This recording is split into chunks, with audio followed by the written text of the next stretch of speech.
Bago tayo magpatuloy sa ating talakayan, humingi muna tayo ng update sa National Nutrition Council mula kay Undersecretary Albert Domingo. Yusek, isang maulan na Biyernes at eto na nga, sa panahon ng kalamidad, bakit po kailangang ituring na emergency concern din ang nutrisyon, lalo na po sa mga evacuation center? Ito na nga, Joshua, pag wala tayong makain, lalo na sa emergency, talagang delikado tayo. So meron tayong tinatawag na nutrition in emergencies.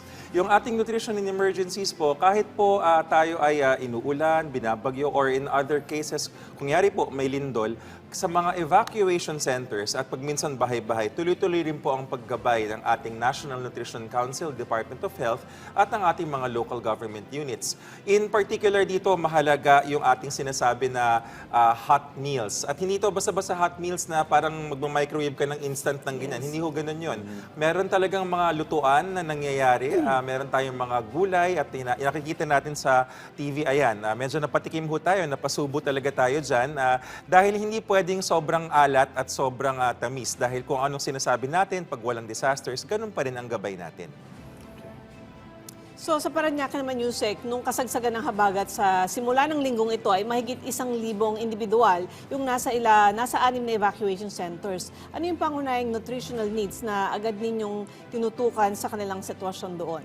Yes, Asekweng, no, nagpunta po tayo doon sa ating lugar sa Parañaque, sa Barangay BF at Barangay Moonwalk, yung dalawang pinakamalalaking barangay po. At nakita po natin doon na una napansin ko personally maraming bata, as in mga literal na tumatakbo-takbo sila sa paligid ng evacuation center. And that is a sign na yung nutritional needs ay papunta doon sa mga mas bata, at least in those evacuation centers. Meron din tayong mga nakita ng mga breastfeeding moms, lactating po, yan may mga kausap tayo. At sa usaping yan, yung tubig na pinrovide naman po ng ating LGU at ng DOH at ng DSWD, yung ating malinis sa tubig, at yung ating breastfeeding station. Sabi nga nila, ang maganda ho sa breastfeeding kasi lalo na sa mga punto ng disaster, kung si mami ay kumakain dun sa regular na masustansyang pagkain, siya na mismo yung gagawa ng gatas para sa kanyang chikiting. Hindi yun natin kailangan ng formula milk kahit ba itong disaster na ito nangyayari.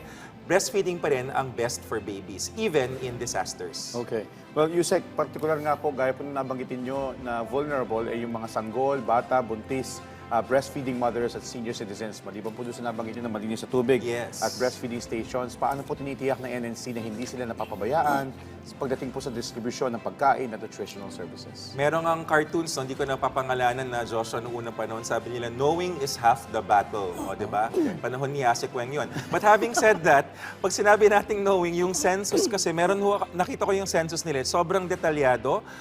Kung ilan yung mga ganitong 0 to 24 months, yun po yung first 1,000 days. Kung ilan po yung 24 months to 59, yung hanggang 5 years old, ilan yung school age, ilan yung working, ilan yung senior citizens. Natatrack rin po ng ating mga LGU kung ilan ang mga buntis, ilan ang mga teenage mothers. Iba-iba ho kasi yung ating mga nutritional needs. Yun po yung paraan para malaman natin kung ano ba yung bibilhan. At buibili talaga sila. So yung nakita nyo yung video ko kanina, ang niluluto ng picadillo, naalala ko kasi. So may karne, ang sarap nga, may patatas. Nag-iiba-iba rin sila. Meron tayong mga nagbabantay na registered nutritionist dietitians na in-house sa ating mga LGU at meron din po kami sa NNC.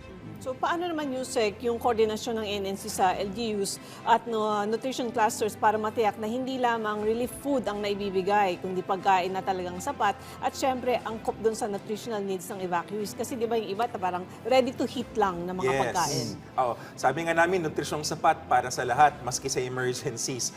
At pagdating dyan, yung coordination nangyayari yan mula sa NNC, pati sa DOH, yung nga po meron tayong mga registered nutritionists and dietitians.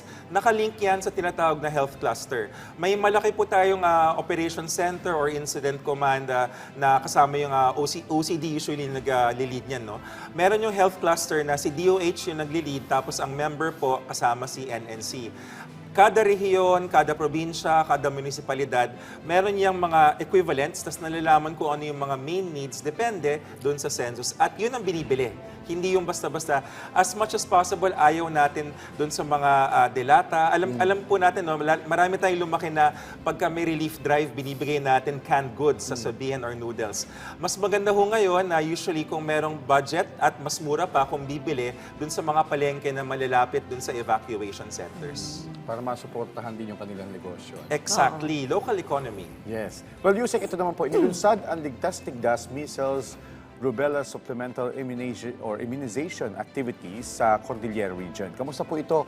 At ano po ang datos sa kaso ng tigdas sa Cordillera Region, Yusek? Yes, Joshua, ang immunization at nutrition, magkaugnay yan, no? Kasi kung ikaw ay magkasakit, alam natin yan, di ba? Parang instant na mamayayat ka. Hindi maganda sa bata yon kapag nangyari yan. Pero nagkataon na itong linggong na ito, simula August 10 hanggang halos katapusan ng buwan, August 28, yung ligtas-tigdas na kampanya ng Department of Health, yung ating measles, rubella, supplemental immunization activity. Sa Cordillera, ang ating performance ay mas mababa kaysa sa mga ibang lugar. But I saw why. Nakausap ko po ang ground stakeholders natin dahil naka-disaster mode nga po sila.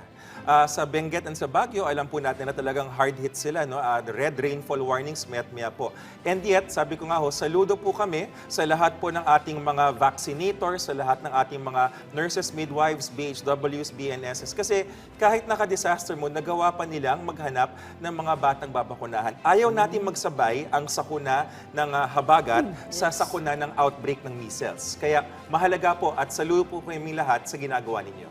Sa Cordillera pa rin, Yusek, may mga komunidad na geographically isolated at syempre vulnerable sa landslides at iba pang kalamidad. Ano yung mga particular na hamon sa pagpapanatili ng nutrition at syempre yung para din dun sa kalusugan ng mga bata? Ano po yung mga serbisyo na ibinibigay ninyo sa kanila? Sabi nga nila, Ase Kweng, sa Cordillera at sa ibang lugar na mga mabubundok, kapag nagturo ka ng lugar at nakita niya na tinuro ng ganyan, halimbawa, yan, nakikita ko sa screen, ingat po kayo pag yung turo, nakaganito yung daliri. Kasi ibig sabihin na sa kabilang bundok. Walang biro, walang biro. Ganun sila magturuan. So para pag sinabi, saan yung pupuntahan natin doon? Diretso to, patag. Pero pag gumanon sila, ibig sabihin na sa kabilang bundok. Just to illustrate the geography. Kahit sabihin mong 1 to 2 kilometers away lang siya, kung akit baba naman, medyo mahirap po yun. Tapos lalo na kung ang lugar ay nagkaroon ng rock slide or nagkaroon ng landslide. Thankfully, nakausap natin ang mga local chief executives ng Baguio, ng Benguet Province, pati ng La Trinidad Municipality. At alam po natin na ang response nila ay mabilis pagdating sa clearing together with the DPWH. So, hindi masyadong ganoon yung problema pero kailangan ho natin sanang mag-ingat pa dahil as we know, in the next few days, maaaring bumuhos pa ang ulan. Okay. And Yusek, if you can share with us as well, ano po yung mga hakbang ng NNC para po matiyak na tuloy-tuloy ang nutrition, monitoring at feeding interventions sa Cordillera kahit may displacement at mahirap na access sa mga komunidad gaya yung mga nasabi mo nga nakaganon sa kabilang bundok pa, malayo. So doon sa Baguio, Joshua, nakabisita tayo sa New Lucban, Barangay New Lucban. At remember na, naka-disaster mode sila, pero meron pa ring breastfeeding advocacy classes. So nung I personally went there, nakita ko po, no, nakapulong yung mga mothers, at saka yung iba may kasamang mga tatay. Tapos in addition sa NNC, saka doon sa mga nutrition action officers ng mga local government units, pati yung Philippine National Police nandoon. Ang kanilang naman pakay is yung against domestic violence. In other words, kahit nagkakaproblema ho tayo sa sakuna, sa emergencies, ongoing advocacy para sa breastfeeding, ongoing advocacy para sa proper nutrition kasi hindi nga ho pwedeng mawala yan kahit may problema tayo sa panahon.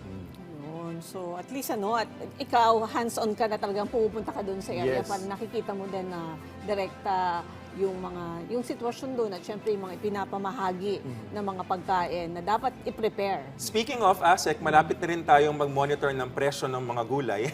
Meron tayong picture dyan. Hindi kasi po, ang Department of Agriculture at Department of Trade and Industry ay members ng member agencies ng NNC.